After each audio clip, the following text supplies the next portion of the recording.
नमस्कार दोस्तों, स्वागत है एक और नए वीडियो में। दोस्तों, मेरा नाम है डॉनी सिंह और मैं एक और आप बीती कहानी के साथ आपके पास हाजिर हुआ हूं।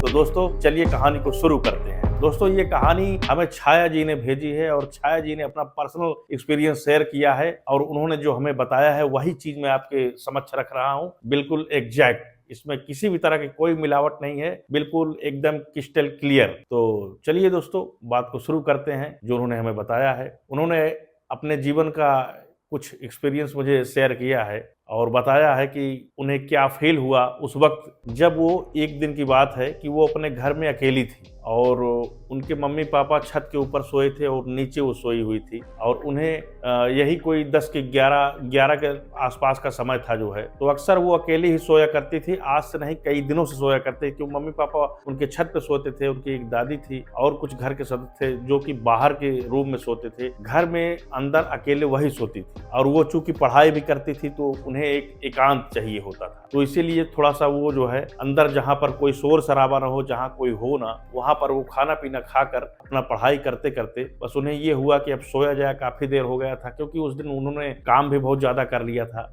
थकावट भी लगी हुई थी। तो उन्होंने सोचा कि अब क्यों ना सो जाते हैं। तो बस उसके बाद उनकी जो है सोचा कि अब सो जाएं। उनकी आंख लगने की कुछ मतलब सिचुएशन बना, थकावट थी उनके शरीर में, लेकिन कुछ उनका चैप्टर, कुछ पढ़ाई का कुछ चीजें उनका रह गया था जिससे उन्हें बार बार आंख नहीं लग पा रही थी, वो जाग जा रही थी। मतलब उनका सोने में बिल्कुल ही मन नहीं लग रहा था। तो लेकिन वो जैसे तैसे सोच रही थी कि बस सुबह हो, इस काम को जो भी बचा हुआ है मैं अपना नोटबुक सहेली से मांग करके उससे पूरा कर लूंगी और आगे मैं जो है ये मेरा काम पूरा हो जाएगा। इसी के साथ वो सोने की पूरी कोशिश करती हैं और तकरीबन वो, जो मैंने बताया कि 10 से 11 के बीच का माहौल था और ये देर करते करते कम से कम 11 सवा 11 हो चुका था। बहुत ही ज्यादा रात भी नहीं हुई थी और वो, ये उनका रोज का रूटीन था। 12 बजे 1 बजे रात तक पढ़ती थी, कोई दिक्कत नहीं, कभी कोई प्रॉब्लम नहीं, सब कुछ एकदम बढ़िया चल रहा था। लेकिन बस एक दिन की बात है, वो सोई हुई थी और उसके बाद उन्हें लगा कि अब हमें जो है सो जाना चाहिए और मुझे लाइट बंद करनी चाहिए। तो उन्होंने लाइट को बंद कर दिया,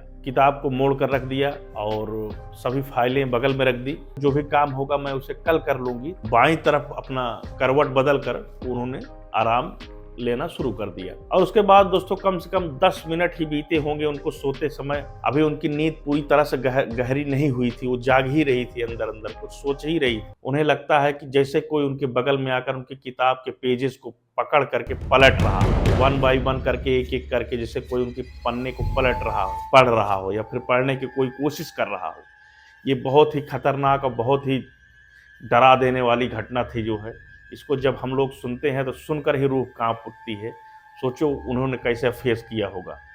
तो उसके बाद होता क्या है, वो अब उनके दिमाग में जो विचार आते हैं कि ये कैसे हो सकता है, यहाँ पर तो कोई है भी नहीं और कोई कुछ बोल भी नहीं रहा है, दरवाज़ा उठगाया हुआ है, सिटकिनी नहीं दी गई है, अगर कोई आता तो आवाज़ होती, उनके घर का भी कोई सदस्य नहीं।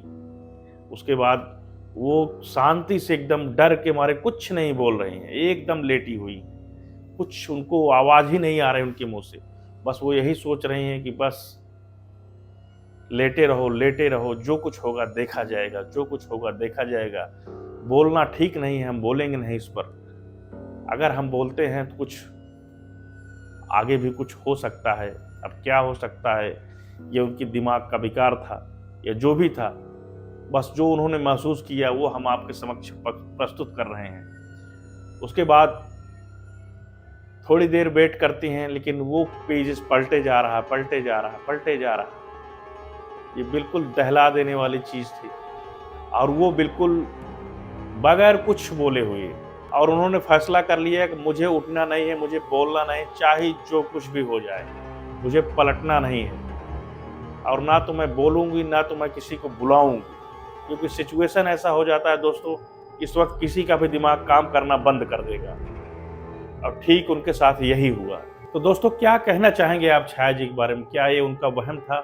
ऐसा तो नहीं हो सकता कि किसी के साथ 10 मिनट तक उसका कोई पेज आके उसके घर में पलटे और उससे कोई जवाब सवाल न करे, उससे कुछ पूछे ना कि क्या हो रहा है, कैसी हो, सो गई हो कि नहीं सो गई हो बेटा, क्या बात हो सकती है। उनके माता पिता भी हो सकते हैं, तो अगर वो होते तो जरूर उनसे कोई न कोई सवाल करते। तो ये तो क्लियर हो गया कि उनके माता पिता वहां पर नहीं थे। ऐसी स्थिति में छाया ने अपने आप को संभाला और वो कुछ नहीं बोली, वो शांति के साथ सोई रही। बल्ब उनकी बुझी हुई थी और उसके बाद उनके अंदर हिम्मत नहीं हुई कि वो उठकर कुछ देख सके। 2-3 घंटे बाद वो हनुमान जी का नाम लेकर उनका सुमरन करते हुए उठती हैं और बल्ब को जलाती हैं, देखती हैं तो वहां पर कुछ भी नहीं था। किताबें जो कि वो पलटी हुई थी, पूरा मोड़ कर रखी थी, वो किताब बिल्कुल खुली हुई थी। ये बिल्कुल आश्चर्यजनक बात है। ये हुआ कैसे? ये बहुत बड़ी बात है। और चूंकि उनके घर में कोई बच्चे भी नहीं थे कि उनसे मजाक करते या बदमाशी करते, खुरापात करते, उनको परेशान करते। उनके माता पिता थे, जो भी थे गार्जियन, बड़े गार्जियन थे और वो दूर लेटे हुए थे। उन्होंने बहुत समझाया, लोगों को बहुत कहा, लेकिन कोई कुछ भी मानने को तैयार नहीं। आपके साथ ऐसी घटनाएं हुई हों या आपके साथ ऐसी कोई बात हुई हो तो हमारे साथ जरूर शेयर करें। आपको ये कहानी जो कि आप बीती है छाया जी की कैसी लगी, हमें कमेंट बॉक्स में जरूर बताइए। हम दोबारा आपको मिलते हैं किसी और आप बीती कहानी के साथ में, जो कि अपना एक्सपीरियंस शेयर करे और हमें बताए।